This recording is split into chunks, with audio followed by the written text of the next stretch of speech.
Hello guys, we are back with our next lecture. In this lecture, let us go through the next question. Okay, so this question belongs to GATE CSE 2016 set 2.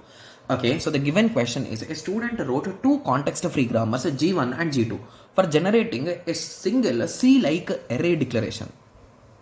Okay, the dimensions of the array in a list is at least 1. Okay, so for example, int a with the size 10 comma 30. Okay, so the grammar use d as a start symbol. Okay, the start symbol is a d.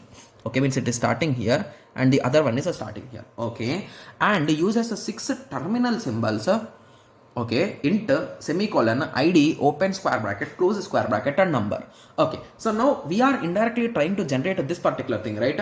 Yes, at least that appearance, right? Yes. So now they are asking which of the grammar correctly generates the declaration. Okay, so I think let us take a grammar one first.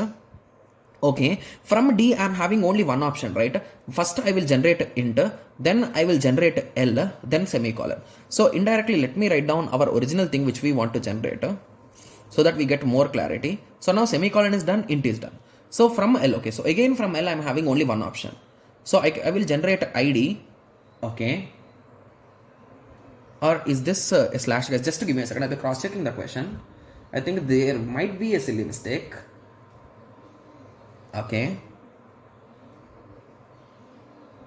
I think okay, just to give me a second, guys. Okay, I think there is a huge silly mistake here.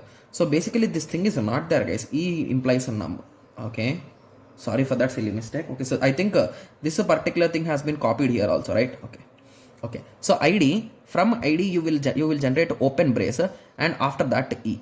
So here id is nothing but our identifier, open bracket. Okay, yes. So moving on from this e, what I should generate, the next requirement is a number. So I think e is having only one option. Okay, so everything is having one option. Then there is no entertainment in this particular question, right? This thing, open bracket, value is done, this is done, open bracket is done. Again we are having e. Okay, so from this e I can again generate, right? Yes. Okay, I think there is some silly printing mistakes here, guys.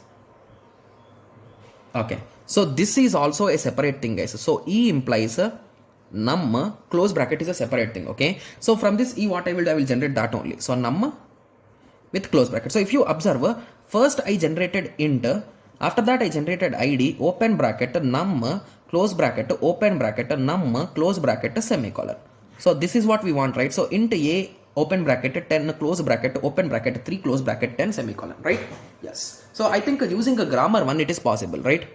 Yes. So now I think we should use grammar 2. So first let me cross check whether there is any printing mistake, guys, because I don't want to confuse you, right? So d implies int l semicolon, l implies id e, e implies e open bracket num. Okay, yes, I think it's perfect, right? Yes. Okay, so what I will do is from d there is only one option, so I will print int l semicolon. So from l I will generate id with the e, and from this e what I will do is I'm having two options.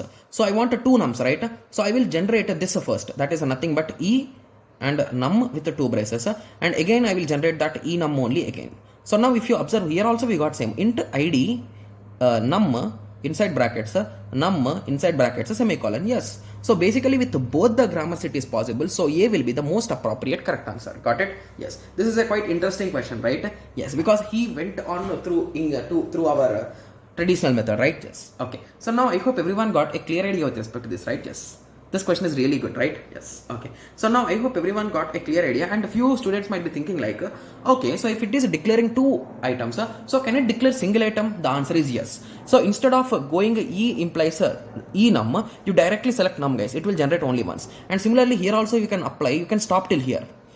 Okay, yes, so at that time it will generate only this. So in that way, based by doing some changes, you can generate as much size arrays as you want, like 2d 3d 4d 5d as per your requirement. Okay, yes. So now I hope everyone got a clear idea with respect to this. So in the next lecture let us continue with the next question, right? Yes. Okay, so let us meet in the next lecture. Thank you, thanks for watching. Like, share and subscribe for more awesome videos like this. Thank you.